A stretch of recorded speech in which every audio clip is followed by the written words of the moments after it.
Assalamualaikum warahmatullahi wabarakatuh. Nah, halo Ananda semuanya, bagaimana kabarnya? Semoga semuanya dalam keadaan yang sehat ya. Nah, pada pertemuan kali ini kita masih melanjutkan materi yang terakhir kita, yaitu termokimia ya, materi sebelum kita ujian MIT. Nah, sebelumnya kita sudah membahas mengenai materi ini, di mana di dalam termokimia ini, ya, di dalam reaksi termokimia ini, ya, terdapat adanya peran suatu sistem dalam suatu reaksi, gitu ya, dan juga adanya peran lingkungan yang mana juga akan dapat mempengaruhi atau berinteraksi dengan sistem tersebut, gitu ya. Nah, ternyata ya adanya perubahan energi antara dari sistem ke lingkungan atau dari lingkungan ke sistem itu menyebabkan terjadinya dua jenis reaksi, gitu ya. Apakah dia reaksi eksoterem atau reaksi endoterem. Nah, untuk reaksi eksoterem itu adalah reaksi di mana terjadinya pelepasan kalor ya dari sistem ke lingkungan. Sehingga energi ya yang di dalam sistem itu karena dia keluar dia gitu kan, sehingga energinya menjadi berkurang. Nah, untuk mengetahui apakah itu reaksi eksoterem atau reaksi endoterem ya, di dalam reaksi persamaan termokimia itu kita harus melihat simbol delta H-nya. Kalau misalnya negatif ya, berarti energi di sistemnya itu berkurang, sehingga itu adalah reaksi eksoterem. Ya. Sedangkan untuk reaksi endoterem, di mana terjadinya ya perubahan energi dari lingkungan ke sistem. Jadi sistem ini membutuhkan energi untuk terjadinya suatu reaksi sehingga energi di dalam sistem ini semakin bertambah. Nah, ini dapat ditandai dengan tanda entalpi delta H atau entalpi perubahan itu adalah positif. Positif yaitu energi di dalam sistem itu bertambah gitu ya. Nah, kemudian ternyata jenis entalpi reaksi ini ada beragam ya. Nah, yang perlu Anda ketahui ini ada yang kita pelajari ini ada 5 ya. Ada yang pertama itu entalpi pembentukan standar, kemudian entalpi penguraian standar, pembakaran, kemudian entalpi pelarutan dan netralisasi ya. Nah, untuk jenis-jenis entalpi ini ya terjadinya pelepasan atau penyerapan kalor gitu ya. Tergantung dulu kalau misal dia pembentukan berarti terjadinya penyerapan ya atau pelepasan kalor untuk membentuk. Nah, membentuk apa? 1 mol ya. Berarti dia harus 1 mol senyawa gitu ya. Sedangkan untuk penguraian berarti yang diuraikannya apa? Berarti yang diuraikannya adalah 1 mol senyawa ya menjadi unsur-unsur pembentuknya gitu ya. Di mana untuk contoh-contohnya itu sudah diberikan kemarin ya. Silakan dilihat kembali. Kemudian kita lanjut. Ternyata dalam materi termokimia ini juga selain jenis reaksi gitu ya, ternyata juga dibahas selain jenis reaksi dan jenis perubahan entalpi itu juga dibahas bagaimana cara kita menentukan harga perubahan entalpi. Nah, di sini ada 4 cara dengan kalorimeter, rumus kalorimeter, rumus kalor, kemudian rumus entalpi pembentukan, kemudian hukum Hess, dan energi ikatan. Nah, mari kita bahas satu persatu terlebih dahulu. Nah, yang pertama, apa sih kalorimeter itu? Nah, kalorimeter itu adalah alat yang digunakan untuk mengukur jumlah kalor yang diserap atau dibebaskan sistem. Jadi seperti apa mekanisme kerjanya? Nah, cara kerja itu adalah dengan mengukur perubahan temperaturnya. Jadi cara menghitung perubahan entalpi ini ya dapat digunakan dengan rumus kalor yang diserap atau dilepas. Nah, data-data apa saja yang harus kita kumpulkan kalau misalnya yang diberikan adalah mengenai kalor yang diserap atau dilepas? Nah, yang pertama itu adalah temperatur. Nah, kita harus tahu dulu temperaturnya temperatur sebelum dan sesudah reaksi. Nah, untuk rumusnya adalah delta T sama dengan TA, temperatur akhir, dikurang temperatur mula-mula. Atau kadang bisa dijadikan rumusnya seperti ini. Delta T sama dengan T2 kurang T1 gitu ya. Jadi T akhir dikurang T awal gitu. Nah, untuk delta T ini satuannya itu tergantung ya, kalau misalnya, tapi biasanya itu Kelvin gitu ya, tapi kalau misalnya ada dalam soal dimintanya derajat Celcius, Anda tidak perlu merubahnya dalam bentuk Kelvin lagi gitu ya. Nah, tapi kalau misalnya diminta dalam bentuk Kelvin, sehingga Nanda harus tambahkan, rubah dia ke dalam bentuk Kelvin dengan menambahkan 200 angka sebanyak 273. Anggap saja misalnya temperaturnya itu adalah 0 derajat Celcius. Berarti cara merubahnya menjadi Kelvin adalah 0 derajat Celcius ditambah 273 Kelvin gitu ya. Nah, itu untuk temperatur. Nah, kemudian ketika diketahui massa total larutan, nah itu satuannya gram ya. Nah, gram atau juga bisa kilogram gitu ya. Kemudian kalor jenis larutan satunya joule per gram Kelvin. Atau kalau ada permintaan untuk berubah menjadi kilogram, berarti kita kalau di sini joule berarti kalau misalnya ada permintaan untuk dirubah menjadi kilojoule, Nanda harus bagi dengan 1000 gitu ya. Karena dari joule ke kilojoule itu ya ada 3 nolnya ya, bagi 1000. Nah, jadi jumlah kalori yang dilepas dan diserap itu dengan simbolnya Q, satuannya joule atau kilojoule juga bisa, maka seperti ini. M kali C kecil kali delta T. M-nya ini adalah massa yang tadi, C-nya adalah kalor jenis larutan, dan delta T adalah perubahan temperatur.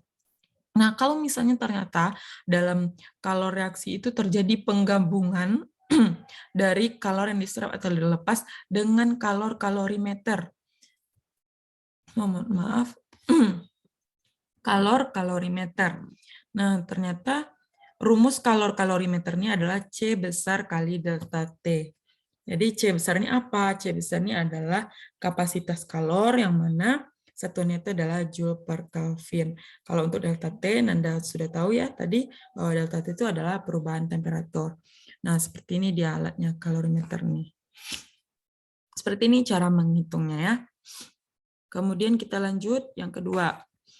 Nah, dapat ternyata ya harga perubahan entalpi itu dapat dilakukan dengan entalpi pembentukan. Apa sih entalpi pembentukan? Masih ingat nggak? Nah, entalpi pembentukan ini di mana terjadinya pelepasan atau penyerapan kalor untuk membentuk satu mol senyawa gitu ya dari unsur-unsur pembentuknya. Di mana entalpi pembentukan ini Anda bisa kenali ya dengan melihat simbolnya itu adalah delta HF. F itu adalah dalam bahasa Inggris itu formation, dan mana artinya dalam bahasa Indonesia adalah pembentukan. Jadi rumusnya adalah sigma delta HF produk dikurang sigma delta HF reaktan. Nah, sigma ini apa? Sigma ini adalah berapa banyak senyawa-senyawa ya, jadi jumlahnya senyawa-senyawa ini di dalam produk ya dikurang jumlah senyawa-senyawa ini di dalam reaktannya. Reaktannya apa? Zat-zat yang mengalami reaksi, sedangkan produk adalah zat-zat hasil dari reaksi itu gitu ya. Reaktan ini umumnya terletak di sebelah kiri. Misalnya ada persamaan reaksi kan, nah di sebelah kiri itu adalah reaktannya, dan di sebelah kanan itu adalah produknya gitu ya. Jadi seperti ini rumusnya. Delta HF produk dikurang delta HF reaktan. Kemudian kita masuk cara yang ketiga dengan menggunakan hukum Hess. Nah, apa sih hukum Hess itu? Nah, hukum Hess ini ternyata dia hanya tergantung ya pada keadaan awal nih, ada ya dikasih tanda warna hitam ya, dan keadaan akhir. Jadi dia tidak tergantung pada jalannya reaksi gitu ya. Nah, ternyata ada dua cara untuk memperoleh perubahan entalpi pembentukan suatu senyawa itu. Kalau di sini dicontohkan kan ada si CO2. Nah, ternyata untuk cara langsungnya itu ya Nah, ini ternyata bisa dari karbon bereaksi dengan oksigen membentuk CO2 gitu ya. Ternyata dapatlah entalpinya min 393,5. Kalau untuk cara tidak langsung ya, jadi awalnya si karbon ini dia membentuk karbon monoksida. Nah, setelah dia membentuk karbon monoksida, maka dia bereaksi lagi membentuk karbon dioksida. Jadi ada dua buah entalpi untuk cara tidak langsung ini, di mana jumlah dari dua entalpi ini adalah sama dengan entalpi untuk cara langsung gitu ya. Jadi kalau cara langsung ini satu langsung total aja gitu. Nah, dalam hukum Hess ini biasanya diwakilkan dengan bentuk diagram ya. Nah, yang pertama ini diagram siklus seperti ini gambarnya. Kemudian kalau yang kedua itu diagram tingkat energi. Nah, jadi seperti ini kalau di diagram siklus ini ya, dari ini yang Ibu berikan arahkan di sini nih, dua ada karbon dengan oksigen menghasilkan langsung karbon dioksida. Ini cara langsung ya, sehingga dapatlah entalpinya min 788. Kalau untuk cara tidak langsung, nah dia ke bawah dulu menghasilkan si karbon monoksida dulu, baru dia ke atas gitu ya. Baru dia menghasilkan karbon dioksida gitu. Nah, jumlah dari ini H2 min 222 kJ dengan H3 min 566 ini adalah sama dengan min 788. Coba Nanda jumlahkan. Jadi kalau misalnya ditanyanya berapa entalpi H1, misalnya ini tidak diketahui ya. Nah, Nanda cukup menjumlahkan yang ini dengan ini. Tapi ya Nanda perlu ingat bahwa di sini kan dia menghasilkan nih, ada 2 CO2, koefisien itu menandakan adanya perbandingan jumlah mol ya. Harus ingat. Nah, jadi entalpi min 788 ini untuk 2 mol. Kalau misalnya ditanyanya berapa entalpi gas karbon dioksida untuk 1 mol senyawanya gitu kan, maka min 788 ini harus dibagi 2 gitu ya. Karena ini untuk 2 mol gitu ya. Kalau untuk 1 mol berarti kita harus bagi 2 gitu ya. Nah, ini berdasarkan tingkat energi. Nah, seperti ini bentuknya.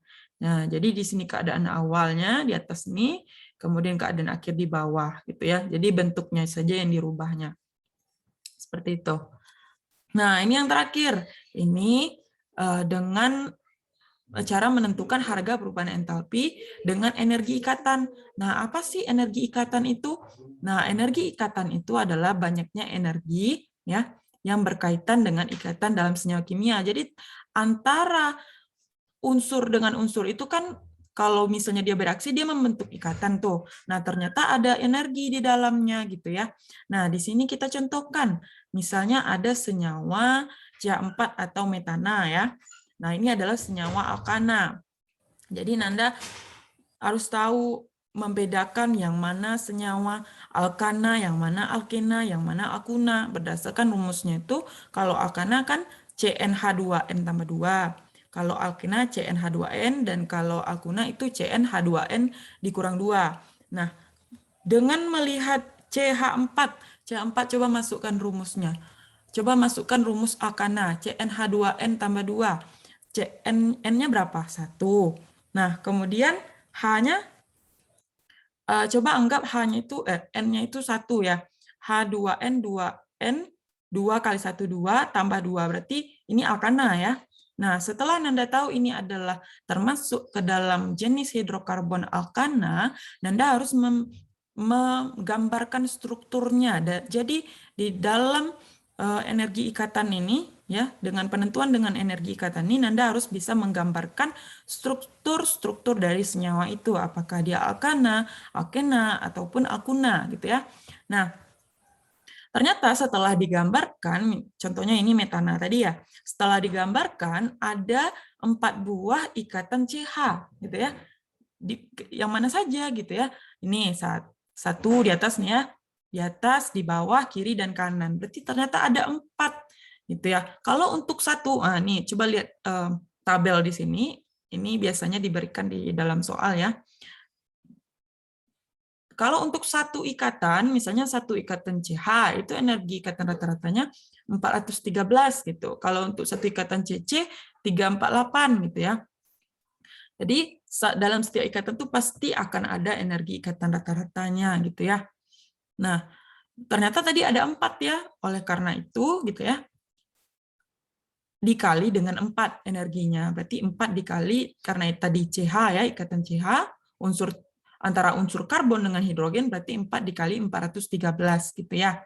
Nah, seperti itu cara mencari energi ikatan dari masing-masing senyawa ini. Nah, untuk yang di sebelah kiri atau reaktannya sudah diketahui energi ikatannya ada berapa ya, delta H-nya. Kemudian kita lanjut lagi. Nah, di sebelah kanan atau di produknya itu ada unsur karbon dan ada unsur hidrogen.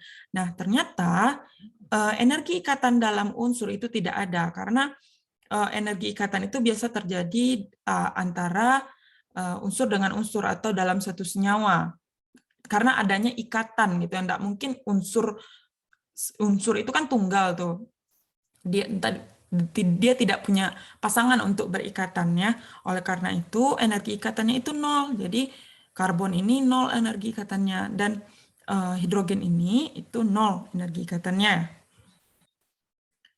Nah, kemudian sehingga didapatkanlah rumus bahwa delta H-nya itu adalah sama dengan delta E pemutusan ikatan atau reaktan yang tadi ini, yang berapa nilainya tadi 4 kali 413 itu, gitu ya, dikurang dengan delta E pembentukan ikatan atau produk. Nah, dikurang di sini karena tidak ada nilainya, berarti dikurang 0, gitu ya. Jadi, untuk rumus mudahnya itu adalah delta H sama dengan ya reaktan dikurang produk kalau untuk energi ikatan. Sedangkan kalau untuk yang tadi, yang ini ya, entalpi pembentukan itu kebalikannya ya, kebalikan dari energi ikatan. Rumus energi ikatan delta H sama dengan produknya dikurang reaktan.